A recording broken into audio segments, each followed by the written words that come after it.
अच्छा, हम दरअसल क्या होता है कि हमने एक फ़ाइल जो है वो अपलोड कर दी है। एक फ़ाइल अपलोड करने के बाद हमारे पास एरर्स आ जाते हैं।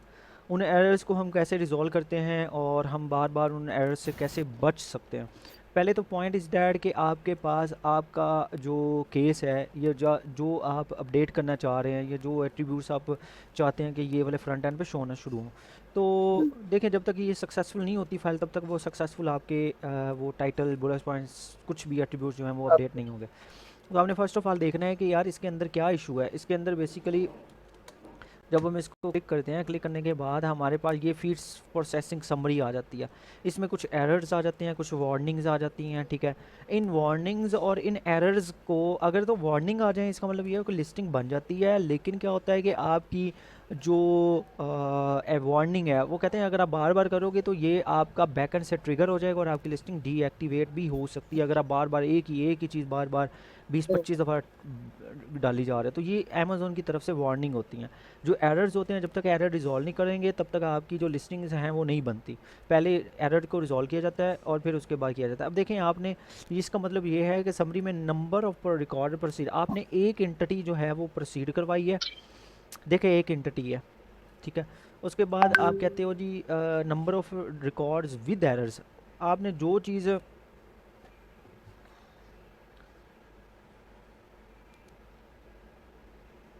जस्ट अ मोमेंट प्लीज़, एक मैसेज आप, अच्छा, उसके बाद हमारे पास ये एरर्स आ जाते हैं। इन एरर्स को रिज़ॉल्व करना पड़ता है। अब आपने क्या करना है, अच्छा मैं ये बता रहा था कि नंबर ऑफ़ एरर्स 1 है और नंबर ऑफ़ वार्निंग 0 है।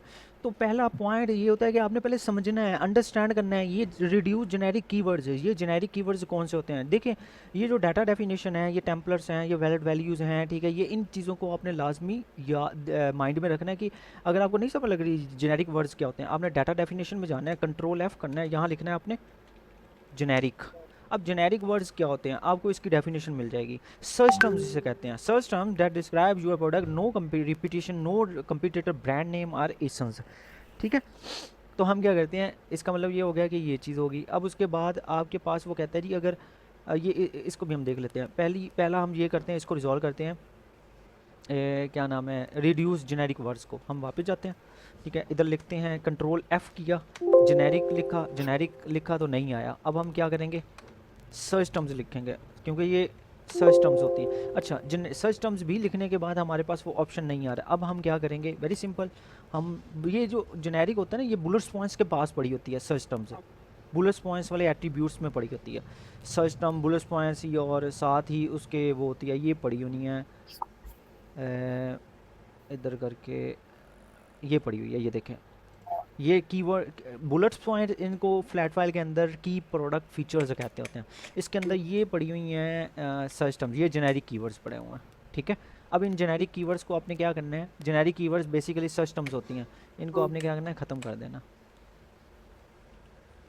इनको ख़त्म कर दो। और ठीक है सर, वैसे का लेंस उसकी ज़्यादा मैंने थोड़ी कम इजी कर दी। हाँ, थोड़ी सी डाल देनी है।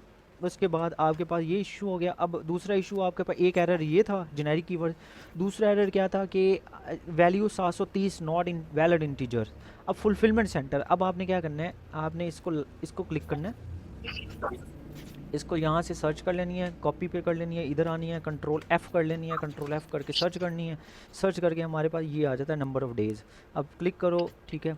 और जब कोई भी चीज़ ये जो सप्लीमेंट की होती है ना, सप्लीमेंट जो खाने वाली चीज़ होती है, खाने वाली, याद रखिएगा, फूड की आइटम हो, कोई भी चीज़ ऐसी आइटम जो खाने के रिलेटेड होती है, तो उसके अंदर ना 3-4 चीज़ें जो होती हैं वो हम लाजमी ऐड करनी होती हैं। एक, अगर तो वो प्रोडक्ट एक्सपायरेबल है और नॉट, ठीक है। उसके बाद फुलफिलमेंट शेल्फ लाइफ, और उसके बाद उसके नंबर ऑफ़ डेज़, ठीक है। उसके बाद ये कंप्लाइंस कर रही है या नहीं कर रही, ये लिक्विड है या नहीं लिक्विड, ये डेंजरस है या नहीं डेंजरस, ठीक है। ये बैटरी इसके अंदर मौजूद है या नहीं मौजूद, इस तरह करके इन 4 चीज़ों को आपने लाजमी फिल करना है। इन दिस केस हम यहाँ कह रहे हैं कि इस प्रोडक्ट इस एक्सपायरेबल, हमने यहाँ येस लिखा। जब आपने यहाँ येस लिखना है तो ये 4 चीज़ें आपस में रिलेट कर रही होती हैं कि fulfilment, central life, shelf life आपने ऐड करनी है, और उसके दिन ऐड करने हैं। अगर एक्सपायरेशन टाइप भी आपने ऐड करनी है, वो क्या है, शेल्फ लाइफ है, ठीक है, डज नॉट एक्सपायर है, उसके ऊपर प्रोडक्ट पैकेजिंग के ऊपर डेट लिखी हुई है, या इस तरह करके आपने उन चीज़ों को रिलेट करते हुए उन चीज़ों के अंदर ऐड करना है। जैसे यस दिस प्रोडक्ट एक्सपायरेबल, आपने कहना यस, तो यस किया तो आपके पास जो 736 730 या 700 नहीं है, आपने सिर्फ 300 रखनी है या 250 करें, सिंपल। अब ये शेल्फ लाइफ का कनेक्शन जो होता है वो डेज़ के साथ होता है। शेल्फ लाइफ डेज़ के साथ कनेक्ट हो रही होती है कि 300 लिख लिए, लेकिन उनका कनेक्शन किसके साथ है? Number of days. Shelf life आपने सेलेक्ट की है, मेरे इतने दिन है, और दिन है ना, टाइम तो नहीं है ना, तो दिन लिखेंगे यहाँ। तो हमने इसको सेव किया। जैसे मैं इसको सेव करता हूँ और मेरे पास ये फाइल सेव हो जाती है, और मैं क्या करता हूँ, इसको अपलोड कर देता हूँ। यहाँ पे आके अपलोड स्प्रेडशीट, हमने 2 एरर्स थे, हमने रिजॉल्व कर दिए। अब हम एक just a moment for the consideration, हम पहले अपना टाइटल देखते हैं। इनको ख़त्म कर दो पहले, फिर कंट्रोल एस करो, सेव करो, फिर उसके बाद टाइटल में जाओ। वाइल हम देखें कोई चीज़ लिखी तो नहीं हुई, नहीं कोई चीज़ नहीं लिखी हुई। ये भी मेनू पासपोर्ट भी, इसको भी ख़त्म कर दो आप। और ये क्या चीज़ है? चेस्ट बरी विद फार्मूला, ठीक है, इसको भी हम ख़त्म कर देते हैं। अब डिस्क्रिप्शन में आ जाओ। डिस्क्रिप्शन के अंदर भी वो लिखी होती है डिस्क्रिप्शन। पर जो भी चीज़ आपने लिखनी है आपने सर्च लाजमी करनी है, ठीक है। आपने जो भी चीज़ लिखनी है आपने सर्च लाजमी करनी है। अब यहाँ मैंने आया, यहाँ आने के बाद मैं देखता हूँ कोई ऐसी चीज़ तो नहीं ऐड की जिसकी वजह से होगी है कोई ना कोई ऐसी चीज़। तो आप इसको भी थोड़ा कर दो, ज़्यादा ना करो, फाल द टाइम भी। मैंने शिफ्ट पे हाथ रखा, दरमियान में ऐड करके मैंने डिलीट कर दिया साहब। इट्स मेड नेचुरली है, naturally and self stable without use any fragrance and bio packaging, ठीक है। यहाँ पे हमने सेव किया। जैसे ही हमारा सेव हो जाएगा हमने क्या करना है, आई थिंक सो मेरा इंटरनेट जी। इसके बाद हमारे पास यहाँ आ गया है और अपलोड कर दी हमने फाइल। चेक स्टेटस है, चेक स्टेटस हमने सॉरी हमने अपलोड ही नहीं किया, हमने यहाँ से अपलोड करेंगे। ये हमारे पास फाइल जो होगी वो हमने क्या करना है, इसको अपलोड कर दिया। यहाँ से एक चीज़ और देख लें कि आपने यहाँ से क्या किया, एक्शन। आपने यहाँ से एक्शन में क्या फिल किया हुआ है, partial update. It not be partial, it must be update, fully update, क्योंकि जब कोई चीज़ नहीं ना हो रही होती तो हम इसको फुली करते होते हैं। तो हम इसको करते हैं दोबारा री अपलोड करेंगे। री अपलोड करने के बाद रिप्लेस कर देंगे, रिप्लेस करने के बाद सबमिट कर देंगे। तो ये फ़ाइल हमारी सबमिट हो जाएगी, और उसके बाद हम इसका वेट करेंगे कि कितना टाइम लगेगा, इसको सक्सेसफुल होती भी है नहीं होती। कोई एरर आएगा तो वो भी हमें बता देगा। हमने अपलोड की तो आगे वो उसने एरर दे दिया। अब हमने इसको दोबारा डाउनलोड करना है कि क्या एरर है, कौन सा एरर है। दोबारा हम देखते हैं इसको।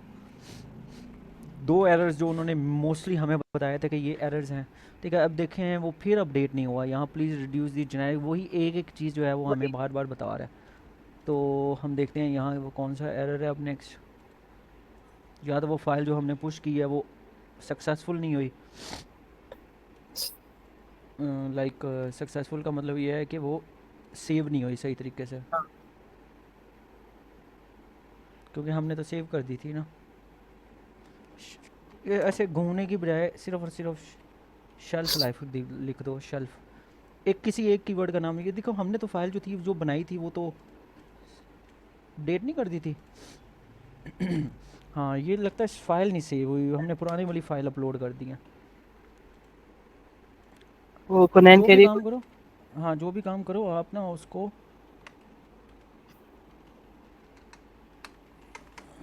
अच्छा अब ये जो आपकी फ़ाइल है ना ये है CLR, तो आप CLR 11 कर दो, ठीक है। तो आप CLR 11 कर दो, आपको याद रहेगा।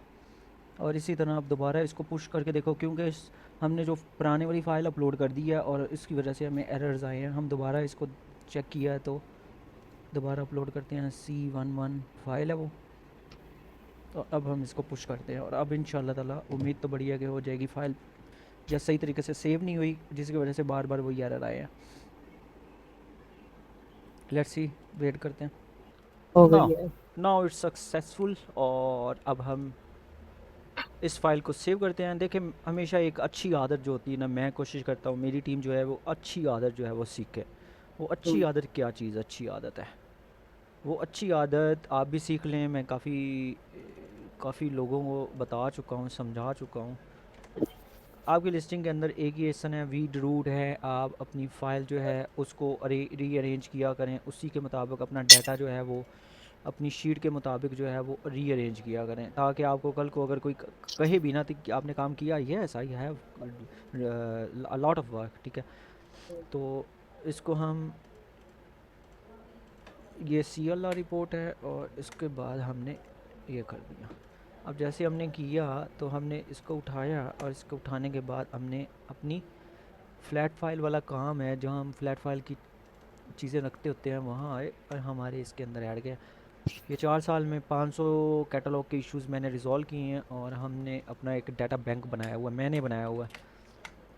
मैंने इन फ्लैट फाइल्स पे काम किया हुआ है, वीडियो मेरे पास डाटा हो गया, सेव हो गया। अब क्या करूँगा,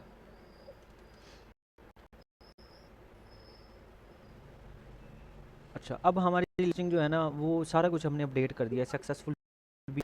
अब इसके बाद हमने नेक्स्ट क्या करना है, अब हम थोड़ा सा वेट करेंगे 4-5 घंटे 7 घंटे, और हम इसको ना दोबारा लिस्टिंग को 24 घंटे के लिए दोबारा रीलिस्ट करेंगे, बंद करके ना डिलीट करके दोबारा रीलिस्ट करेंगे। और डिलीट भी आपने फ्लैट फाइल के ज़रिए ही करनी है, मैं ये फ्लैट फाइल आपको शेयर कर दूंगा, ठीक है। अब फ्लैट फाइल के अंदर आपने जस्ट करना क्या है, जहाँ आपने ये लिखा हुआ था ना अपडेट, आपने यहाँ करना है डिलीट कर देना है। डिलीट करके इस फाइल को सेव करना है, सेव करके दोबारा पुश कर देना, सिंपल, दोबारा पुश कर देना और वो दोबारा पुश हो जाएगी, डिलीट हो जाएगी। 24 घंटे के बाद दोबारा आपने इसको क्या करना है, अपडेट करना है, अपडेट करके दोबारा इसी फाइल को अपलोड कर देना, ठीक है। ये 4-5 घंटे बाद उनका रिस्पांस भी तब तक आ जाएगा, आप रिस्पांस देखना, अगर रिस्पांस हमारे मिलता जुलता होगा, कोई इस तरह करके होगा, तो फिर हम बाकी जो चीज़ें अपने हिसाब से करेंगे। आई थिंक सो ये है, और इस तरीके से हम एरर्स को रिजॉल्व करते हैं और इस तरीके से हम चीज़ों को देखते हैं, मैनेज करते हैं। काफ़ी चीज़ें होती हैं जो कम्प्लेक्स हो जाती हैं, जिसमें 5 10 20 लिस्टिंग्स होती हैं, उनको रिजॉल्व करना होता है, ठीक है। जब आप फ्लैट फाइल पे काम करते हो तो आप कितना हैंड ऑन एक्सपीरियंस हो जाता है कि आपको पता होता है कि शेल्फ़ लाइफ का कनेक्शन किसके साथ है, ये आपस में कनेक्शन होती हैं इनकी, ठीक है। लाइफ के और शेल्फ़ लाइफ के, ये पेरेंट वेरिएशन के आपस में रिलेशनशिप्स होते हैं, कनेक्शन होते हैं, आपस में कनेक्ट हुई होती हैं। तो दैट्स वाई ये चीज़ें जो है ना वेरी इंपॉर्टेंट, ठीक है, टू लर्न फ्लैट फाइल। इसलिए मैं कहता हूँ फ्लैट फाइल सीखो, फ्लैट फाइल बहुत इंपॉर्टेंट है।